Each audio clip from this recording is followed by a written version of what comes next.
Il mondo del lavoro della Bassa Padovana si mobilita nella terza giornata di primavera. Le organizzazioni sindacali di Fillea, CISL e FILCA hanno organizzato una manifestazione per accendere i riflettori sulle emergenze lavorative ed occupazionali del territorio. Qual è la situazione occupazionale nella Bassa Padovana? La situazione della Bassa Padovana è assolutamente preoccupante e noi da tempo chiediamo di affrontare una progettualità.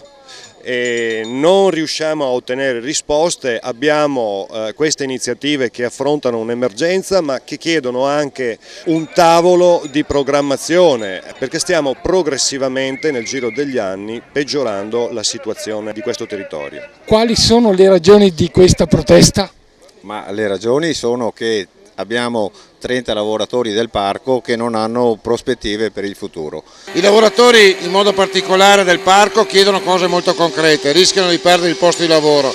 La Regione o ha le risorse per evitare questo oppure il resto sono tutte chiacchiere. Mi auguro che in questo caso queste assicurazioni ci siano. Il Parco Colli non vuole solo tutelare il lavoro di questi operai, ma considera il lavoro proprio di queste persone fondamentale per l'esistenza del parco. Non immagino un parco senza operai forestali e quindi chi fattivamente si prende cura di questo territorio. Abbiamo difficoltà anche nel settore del legno artigiani per quanto riguarda la zona di Montagnana e Casale e molte altre attività che sono in difficoltà, tenendo conto che anche l'edilizia per quanto riguarda Padova e provincia, quindi anche questa zona, ha una decrescita di posti di lavoro attorno al 15%. Pensiamo che deve venire fuori la politica e la forza di dare un reddito a quelle famiglie che oggi perdono il posto di lavoro. E ha portato anche suo figlio a questa manifestazione, che significato ha? Ci sono dei problemi che sono di tutti, soprattutto per le nuove generazioni, per i nostri figli, il lavoro viene a mancare e non c'è una coscienza politica su questo, si continua a blatterare su cose che non hanno senso e lo sentiamo vivo questo problema e quindi ho portato anche lui. Dobbiamo tener conto che Italcementi come indotto parliamo di circa 150 lavoratori.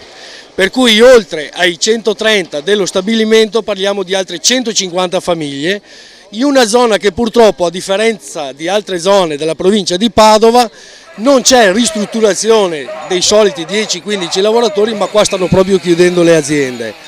Parlare di ricollocazione in una zona in cui stanno chiudendo le aziende veramente è una barzelletta. Lei conosce molto bene la situazione delle cementerie dell'area estense e monselicense.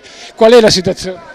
La situazione in prospettiva è di forte crisi. Da un lato l'Italcementi di Monselice ha scelto di investire 150 milioni di euro a rinnovare gli impianti, ma se non arrivano le autorizzazioni il futuro è segnato e perderemo 250 posti di lavoro.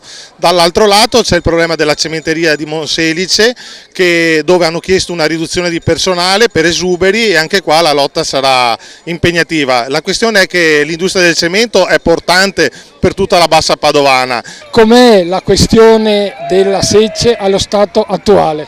Allo stato attuale la situazione è drammatica perché l'azienda ha posto dal 1° di dicembre tutti gli operai, tutto l'organico, i 49 dipendenti in cassa integrazione straordinaria. Sono persone tutte intorno ai 40-50 anni, quindi in qualche modo si sentono rottamate rispetto al ciclo produttivo e rispetto a una realtà della Bassa Padovana che non offre alternative. Quest'anno ci hanno garantito le 165 giornate, ma a conti fatti con il bilancio 16 milioni e rotti, tolte le spese per noi della provincia di Venezia e Treviso.